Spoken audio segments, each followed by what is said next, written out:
dalee nag jàmm ci xibaaru marax yi ponk yi ca gën a fës lu toll kon ci ñaari téeméeri kër ak yu ñu tabax nag nekk diggante HLM Grand Dakar Fann faculté de médecine bu UCAD ñi ngi leen tabax nag ci ab tuyau boo xamante ne dajale ndox mu bon nag jàllale ko moo ko tax a jug loole nag ñu jàpp ne boo moyul kon dana jur nag giraawaali naam sax tàmbali na ko ndax nee nañ lenn ci tuyau boobee nag dafa daal di toj moo waral ñu bari ci askan wi nekk ci jafe-jafe Greenpeace nag di ab mbootaay moom am na yaakaar nag ne licence yi nga xamante ne jébbal nañu ko kër yi nag di yëngu ci liggéey nag farine jën licence yooyu daanu ko nangu ndax kër yooyu kat booy xool ay musiba képp la ñuy daal di jural askan wi bateau Greenpeace nag jamono ji ñuy wax ak yéen mi ngi amal escale fii ci suñum réew muy gën nag di wéyal xeex bi nga xamante ne mi ngi koy xeex mu jëm nag ci napp boo xamante ne ni teguwul ci yoon beneen ponk ci biir xibaar yi Sénégal nag moom bokk na ci réew yi nga xamante ne ràññee nañu leen bu baax a baax ci nag xeex wàllug terrorisme ñu gis sax ne fii ci biir réew mi amul benn cong boo xamante ne nii rek mënees na ko fee wax naam sax gis nañu ni Sahel bi bari na lool tension ki ni gisee nag di maître Moussa Sarr bu loolu weesoo ñuy sàkku rek ñi nga xamante ne ñoom ñooy attekat yi ñuy ràññee bu baax a baax yenn ci dossiers yi ñuy sëgg seeni borom nag léegi-léeg ñu leen di tuumaal wàllug terrorisme ndax léeg-léeg ñu jàpp koo xamante ne nii bu ñu demee ba ca biir leneen la ñuy gis fukki fan ak benn ci weeru septembre yemook nag bëccëg bi ñu jagleel xeex wàllug fippu dinañ àddu tamit ak la xew ci Afrique du Sud dinañu ko gisee di bakkan yoo xamante ni ñu ngi leen di boom ci anam yu ñaaw loolee nag mënuñu wax ni maanaam ragal beneen xeet moom moo ko indi ndaw li toogal Afrique du Sud fii ci sunum réew moom moo ko xamle nee na nag crise diplomatique duñ ko mën a wax benn yoon ci diggante Afrique du Sud ak Nigéria mbokki ponk yaa ngi nii bu ngeen taaxirloo tuuti ñu faram fàccee xibaar yi.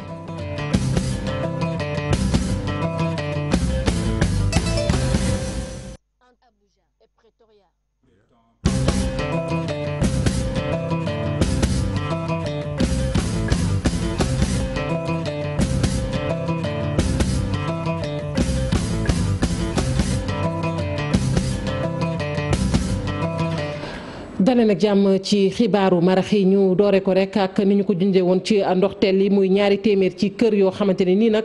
ak ay tabax diggante HLM Grand Dakar Fann jàpp nag fële faculté de médecine bu UCAD ñu ne nag kon kër yooyu ak i tabax ñu ngi leen def rek ci kaw nag ab rigole boo xamante ni dafay dajale ndox mu bon mi di ko jàllale loole nag ñu ne boo moyul nag dana gën a jur musiba ndax bu ñu xoolee sax lenn ca tiwa la dafa daal di rek kon toj ba muy indil ñenn ci askan wi ay jafe-jafe yu tar yoo xamante ne nii ñu ngi koy dund ku ma amat loo ci leeral. ñi lee dëkk ci tiitaange ak njàkkare gannaaw bi benn partie ci collecteur de Hann bi daal di daanu askan wi nelawatuñu ba yandoor diggante HLM jàpp bopp jaareef ba fac médecine bu université Cheikh Anta Diop ñetti téeméeri junni ci ay doomu aadama seen bakken mu ngi ci xottu gerte nag gaz bii di hydrogène sulfuré di ab gaz bu mën a rey gannaaw boo ko nooyee lu tolloog benn simili. parce que le maire depuis démb mooy si suba bi amee mbir mi amee ci la commencé jóg. te woo ñi nga xamante ne ñoom ñooy service yoo xam ne ñoom ñoo war a régler problème bi mu leen di woo na DG ONAS woo na commissaire woo na préfet woo na sous préfet woo na tout le monde ñi nga xamante ne war nañu mën a saafaral lii woo na leen pour ñoo jàpp ci. liggéey yiñ ci war a amal dina tax ñu yëkkati juróom fukk ak benn famille mairie bi ne pare nañu ngir gunge autorité yi nag ñi le mën a mucc. mairie bi dafay pare pour accompagner population HLM pour que état bi pour que lépp luy saafaral du jur jàmm. mu def ko képp ku ci impacté tamit dem na waxtaan na ak yow xamal leen ne lii du coobare la ñu bëgg rek yàq pour yàq wala dañu bëgg dindi pour dindi mais bu ñuy defar dañuy defar kuy defar da ngay yàq dañu mel ni kuy yàq. bile famille ci 1972 la ñu sant fii ci HLM bu ñu sukkandikoo ci ñoom dina jafe lool ngir ñu jóge fii waaye doon na lu mën a nekk bu ñu leen tegee ci ay conditions yu baax. fi dafa yàgg ça fait plus de 6 ans ba ñu avertir booba léegi defuñu dara ñun tamit pour ñun defoon nañu sax jeex na sax dañuy defar nañ ko ci suuf xam ñu loolu lañu yaakaaroon foo xam ne ñu ngi fi dëkk en 73 je crois 72 ba léegi. nga xëy ñu ne la jóge fi xam nga dana metti mais nag suñu bakkan mu ñu gënal nañ ñu mettre dans de bonnes conditions rek waaw nañ ñu mettre dans de bonnes conditions. collecteur bi le Maguette Balaak juróom-ñaar fukki at ci ren naka ëppi loxo ba tax ñi yeewoo ci HLM ak li ko wër di dund. ñu koy jaajëfal bu baax a baax Kumba Amat Lo ñu wax nag ci wàllug alam gi ni fexe nag ba gën koo mën a aar rawatina nag lépp loo xamante ne xeetoo nag wàllug jën ak napp gi mbootaay gi nag ñu duppee Greenpeace moom mi ngi amal fii nag ab rek escale bato ba sax laay wax boo xamante ne ma nga bànkaasoo ci boobu yëpp mbootaay gi nag am yaakaar ni këru yi nga xamante ne ñoom ñooy liggéey ci faruñ jën nag seen licence yi ñu leen jébbaloon daanu ko nangu ndax bu ñu xoolee liggéey boobu nga xamante ne ñu ngi koy liggéey nag gàllankoor kese la ci askan wi dañu ci ànd ak Mouhamadou Lamine Ndiaye. xeex napp bu jaadul ci la Greenpeace di yëngu organisation bi le bëgg sensibiliser état yi ngir ñu teg ab loi buy sàmm géej gi. bi dafa am ñaari campagne yu ñuy mëne benn campagne bi dañu ne haute mer maanaam li féetee li nga xam ne ñun Sénégal li ñu moom ci géej gi mooy li mat ci 200 000 yi ñuy wax bu ko weesoo loolu kenn moomu ko maanaam ku am doole rek mën nga dem foofu nga napp fa defalu la neex léegi nag ONG yi ak ñu bëri ci àdduna bi dañu taxaw ñu ne nañu fexe ba am réglementation boo xam ne dina mën a tax foofu ku fay liggéey nga fay def dara ñu mun ko encadrer encadrement boobu dina tax tey dëkk yi amul doole nga xam ne mënuñu exploiter li ñuy wax haute mer dëkk yooyu tey dinañ am protection. soppi jën yi def ko farine bokk ci li naxasal géej gi ministère bi yor lépp lu wàllum napp nii dina woote waxtaan ngir amal ay saafara ci loolu. gis na ni loolu amul benn encadrement juridique spécial bu ko encadré te dafa war a am parce que quand même c'est une activité spéciale donc mu woote benn concertation ñu sore nañ ci trop xam naa ci fan yu néew di ngeen ko dégg parce que dinañu invité ñëpp dinañu invité acteurs professionnels yëpp parce que ñun pêche noonu la ñuy doxee duñu jël benn mesure toog suñu bureau rek ministre bi toog rek jël ko. ci li jub ci waxtaan woowee Greenpeace yaakaar ni dina egg ci téye licence usine yi yëngu ci loolu. ñi nga xam ne ñooy defal moka bi jël jën bi di ko soppi di ko def pëndax di ko dundalee ay mala gouvernement Sénégal nee na dina woote waxtaan ci loolu lu ñuy saluer la lu ñuy rafetlu la di am yaakaar ni waxtaan boobu dina déboucher ci ñu arrêté jël jën bi nga xam ni nit ñi ñoo ko war a dundee di ko soppi di ko def farine di ko dundalee ay mala. ak équipage fukk ak juróom-ñaari nit ci biir Arctic Sunrise bu Greenpeace bato bile nara eggali yoonam jubali Afrique du Sud. ca hôpital Amadou Sakhir Ndiéguène bu Thiès foofu nag am na ci ay agent di liggéeykat ak ñoo xamante ne sax dañoo jiite ay service foofu yoo xamante ne nag jamono ji ña nga ca garde à vue ca premier arrondissement bu Thiès commissariat ba nee nañ nag dañoo jël loo xamante ne ay jumtukaay la ci hôpital boobu nag di ko jaayaat mu nekk loo xamante ne nag kon ñu bari rafetlu wuñu ko nee nañ nag yooyu nga xamante ne ay jumtukaay la te nu jagleel ko nag hôpital boobu ñoom dañu koo jël rek di ko jaayaat yeneen i kër docteur Cheikh Anta Diop Sey Latir ci leeral.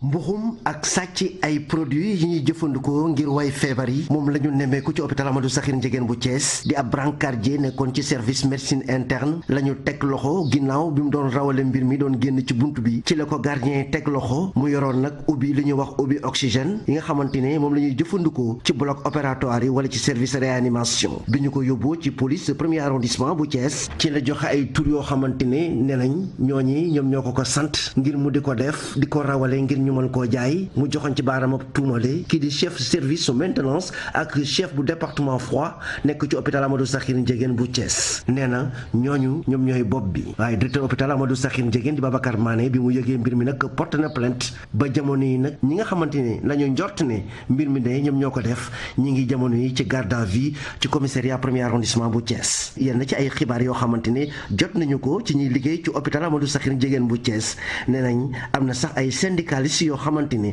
ñu ngi ciy dox ngir nag ñu teggi leen loxo waaye nag ñu jàpp ne garab yooyu yi nga xamante ne moom lañ doon génn ci l'hôpital bi di ko jaaye ji ñu ci bëri nee nañ ci yenn ci bërëbu fajukaay yi nekk ci biir Thiès de lañ ko doon jaayee. Cheikh Anta Diop cant ak ngërëm ñeel na la taskatu xabaar bi nag di Adama Gaye la mu doon def nag muy xiifal googu ca fanu ko nëbb nag nee nañ dakkal na ko avocat bi di maître Seydou Diagne moom moo ko wax ndax xiifal gi mi ngi ko tàmbali woon juróom-ñeenti fan ci weeru septembre waaye fi mu ne nii nag daal dina koy rek kon dakkal ab communiqué tamit tukkee ci administration pénitentiaire la mu xam ne nag mooy la ñuy laam-laamee boobu ba tey amul ndax taskatu xabaar bi nag mi ngi lekk daal na mu waree foofee ñu ko denc nëbb ko rek jant bi Aminata Mbaxe Sow moo ci dikk ak ñun. Maître Khoureyssi Ba di génn ci avocat yi koy layal moo xamle woon ne Adama Gaye dafa tàmbali grève de la faim loolee altine 9 septembre la woon tey jile àllarba 11 septembre beneen avocat di maître Seydou Diagne ne moom mee di Adama Gaye dakkal na grève de faim bi nga xam ne moom la doon amal moonte ay waxtu rek ci tegu waa administration pénitentiaire daal di benn génn communiqué ci communiqué boobu nag ñu mën a lire ne Adama Gaye lu ko jëlee mardi 10 septembre ba tey deful benn grève de la faim mu ngi lekk di naan te nee nañu dara jotu ko ci fàttali nag journaliste bi ñu ngi ko teg loxo le 31 juillet foofee ci Rebeuss boobu ak léegi nag dossier di am yu bees yi ciy génn ay avocat di ñaawlu tournure bi nga xam ni événement bi daal dina koy jël ak tamit ñàkk jox liberté provisoire bi nga xam ni boobu ak léegi ñu ngi koy ñaanal seeni client bi ci fàttali Adama Gaye dañ ko teg loxo ginnaaw benn post bu mu def ci Facebook di ñaawlu yorin bi nga xam ni njiitu réew mi yore na ko Sénégal ak tamit lu jëm ci wàllu gaz ak pétrole niñ ko bëgg a gérer fii ci dëkk bi. Aminata Mbaare Sow ñu àddu rek ci bëccëg bi nga xamante ni moom la ñu jagleel xeex wàllug fippu ci àdduna wërngal këpp Sénégal nag ñu jàpp ni bokk na ci réew yi def jéego ci xeex wàllug terrorisme ndax ba fii ñuy wax ak yéen amul benn cong bu ñu fi wax naam sax gis nañu ni Sahel bi moom léeg-léeg nga dégg nag fitna daal di judd ki nga xamante ne nag ab avocat la di maître Moussa Sarr moom moo ca yëkkati ay kàddu moom avocat boobu doon layal rek kii di Sayer Kabe ak imam Ndaw nee na nag léeg-léeg dañuy faral di jaawale ci dossier waaye tamit juge yi la ñuy sàkku ci ñoom rek mooy nañu fexe nag ba dossier yoo xamante ni dafa laaleeg wàllu terrorisme ñu gën koo jàngat su ko defee bu ñu demee bay àtte nag dootuñu juum ci mbir mi dañu ci ànd ak Maguette Gaye. réewum Sénégal doon benn ci dëkk yi nekk Afrique sowu jant te tëgg ay procès yu laaleeg terrorisme te moo ne de ba fii réew mi mucc na ci lépp luy cong bu terrorisme lal ñi seen xel màcc ci wàllu mi ne Sénégal fi mu toll ci xeexum terrorisme mën naa dal xel. En 2016 récemment code de procédure pénale bu Sénégal également réformé nañ ko ba dugal ci ay yeneen loi yu bees yi nga xamante ni ñooy permettre ñu dëgëral li nga xam ne xeex bi nga xamante ni moom la ñuy xeex ci wàllu terrorisme boo xoolee également ci wàllu justice organisé nañ fi ay procès nga xamante ni dafa doon permettre ñëpp ñi nga xamante ni yaakaar nañu ne dañoo tax ci wàllum terrorisme ñu war woo leen àtte leen juger leen. jàngat bi ñu ci mën a def xayma bi daal mooy xayma bu baax la kon dañ ciy sant yàlla bi nga xam ne may na Sénégal ba tey amul benn attentat bu si am mais bu weesee sant yàlla boobu tam dañ ci jaajëfal nguur gi. ay ndëngte ñàkkul ci yëf yi su Mamadou Mout Bandi jàmbaaraamu tuuma li yenn àttekat yi dese xam li yenn concept yi di ëmb maître Ousmane Sarr moom ci wàllam di ñaawlu li ñu parax-paraxee yenn dossiers yi te furaas mujjewul fenn. il faut que jusque juge yi nga xam te ne ñoom ñooy organiser procès yi ñu jéem a maîtriser l'islam maîtriser l'histoire de l'islam maîtriser histoire du prophète Mohammed maîtriser pour histoire jihad pour mën a àtte bu ñu ko deful loolu rek dinañ jël jàmbur tëj ko wala ñu bàyyi ko nga xamante ne ci la bokk. am na ñu bëri ñoo xam ne dañ leen jàpp te jàpp naa ne bi ñu leen di jàpp amuñ woon ay njortu yu dëgër te mbiru àq ak yelleef doomu aadama am na solo am solo boo xam ne waroo jàpp kenn te amoo njortu bu wóor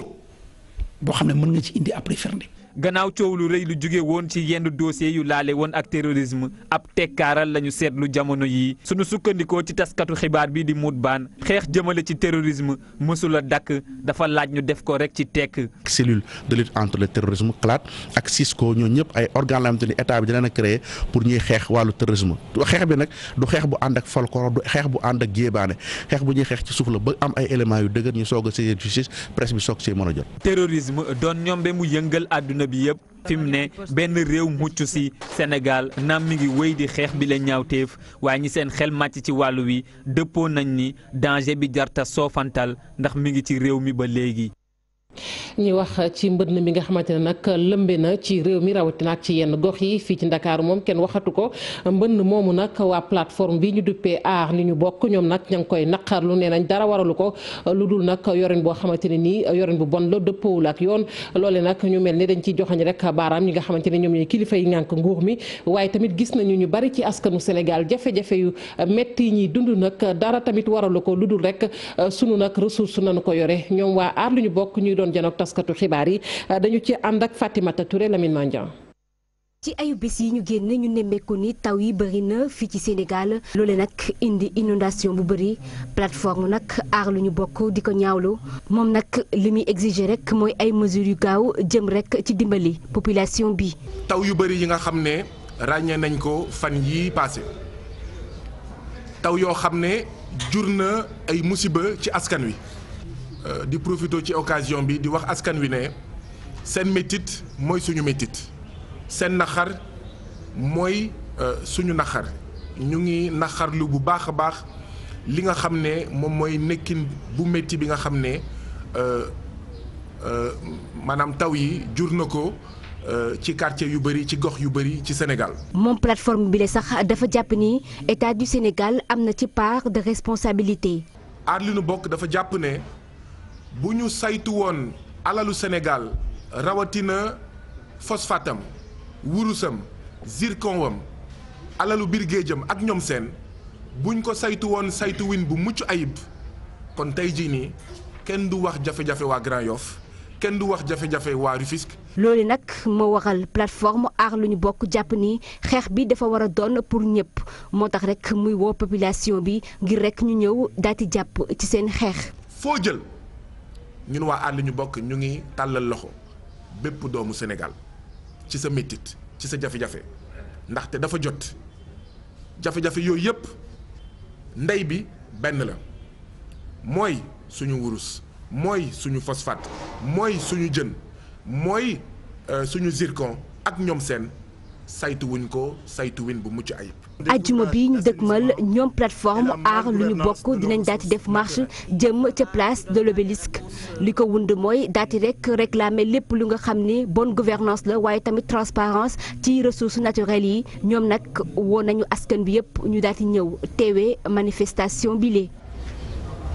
ñu koy jaajëfal bu baax a baax Fatimata Touré ñu dellu waxaat rek ci débat bi nga xamante ne nag ñi ngi koy gis rek ci xarala yi mu jëm nag ci Cheikh Anta Diop ak kaddu yi nga xamante ne mbaa bokk mbind mi nga xamante ni kii nag di Souleymane Bachir Diagne daal dina koy rek kon def ci ko kee di Cheikh Anta Diop Amadou Lamine Sall moom nag la mu gis rek mooy coow li bari na ci wax jooje teesu Cheikh Anta Diop nañu jàppee rek ne ay intellectuel la yoo xamante ne nii nag ña ngay weccoo kon xalaat waaye nag kenn waru koo jël rek di ko yóbbu feneen loolu it ñu gis ni lu am solo la ci jamono ji nga xamante ne nag wàllu politique képp la ñuy wax fii ci Sénégal ay satu pay Thierno Laurent Mendy. bu ay mbër ay kàngam ndajeloo muy Boubacar Boris Diop ak Souleymane Bachir Diagne ku ne di wax sa xalaat lii rek la mun a joxe coow li ñu ne kur waaye nag Amadou Lamine Sall naan lii sax dafa baax cim réew ndax ñu dellu siwaat ci xalaat réflexion boo xamante ne day nekk critique positive ak luy jëmee pensée kanam. li nga xam ne moom la ñu bindante mu yëkkati tuuti fitna. ci réew mi waaye fitna bu neex la parce que réew mi dañoo tàmm politique rek moom moo fi am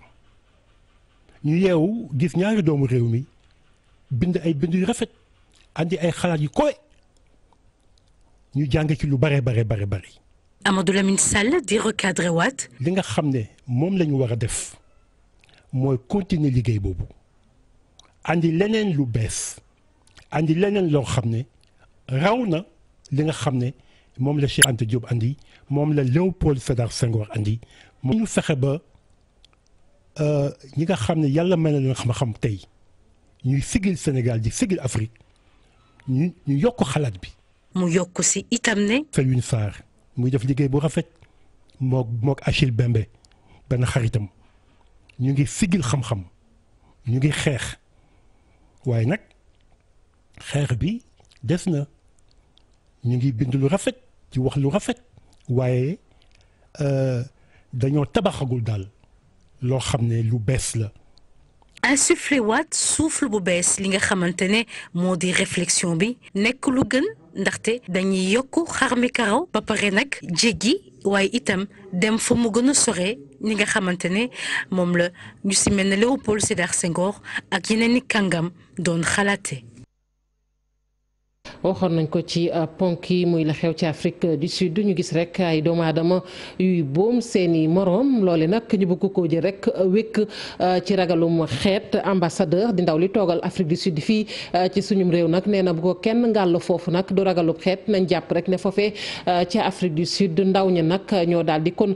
fippu loolee moo indi yenn yi bu ñu xoolee sax ñooñu ñàkk seen bakkan lim boobu yëpp di fukk ak ñaar képp ñoo fekkul baax foofee ci Afrique du Sud waaye li ñuy faral di laam-laamee naan dana am déet crise diplomatique diggante Afrique du Sud ak Nigéria nee na nag loolee warta mën a nekk dañ ci ànd ak Maguette Soirée Diallo Jafara Ba. mu nekk bu njëkk bu ambassadeur bu Afrique du Sud bi nekk fii ci Sénégal daal di wax ci lu jëm ci wàllum ñaawteef yi am ci réewam jamono ji Lénine Magigi Wine Shop moom bëggul dégg ñu wax ci wàllum xénophobie waaye jàpp na ni lu ni mel ab frustration bu ndaw sud-africain yi rek la. Donc la force de notre économie est basée et fondée sur. jaaduwul ñuy méngale fitna yam ci Afrique du Sud teg ko ci bodd compte aw xeet du noonu ndax ñun sunu koom-koom dañ cee yaatal ñëpp li xew mooy ay ndaw yu mer ndax rek nee nañ gisuñ seen bopp ci li nga xamante ni kon moom mooy yokkute koom-koomu réew ma ñu di ko feesale. Donc de caractériser le problème actuel en Afrique du Sud comme un problème xénophobe. diplomate bi mi ngi ñaawlu yooyu les violences ci ay kàddoom mu xamle ni fukk ak ñaar ci ay doomu aadama jot nañ ci ñàkk seen bakkan ñaar ci ñooñu le duñu ay doomu réew mi. 12 people have been killed in South Africa. président Mohamed Buhari bu Nigéria lu yàggul dara dana dem ca Afrique du Sud amal fa tukki nemmeeku may fàttali ni diggante Afrique du Sud ak Nigéria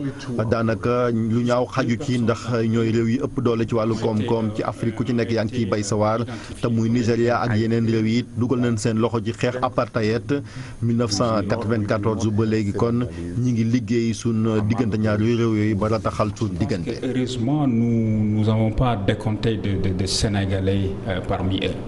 ambassadeur bi moom bëggul wax ci décision bi Nigéria daal di jël rapatrier 600 ci ay ndawam yu nekk ci Afrique du Sud pour moom boobu la situation warul jur crise diggante Lagos ak Pretoria. Le président Buhari va rendre visite va se rendre en Afrique du Sud. nit ak ñaar ñoom ñoo ñàkk seen bakkan ci yooyee fitna ci Afrique du Sud te maa ngi leen di xamal ni ci fukki nit ak ñaar yooyu fukki ay doomi Afrique du Sud la ñaar kott kon ñoom ñoo ci jóge ci yeneen i réew kon it li may gën a rafetlu mooy ci ñi ñàkk seen bakkan amul benn doomu Sénégal.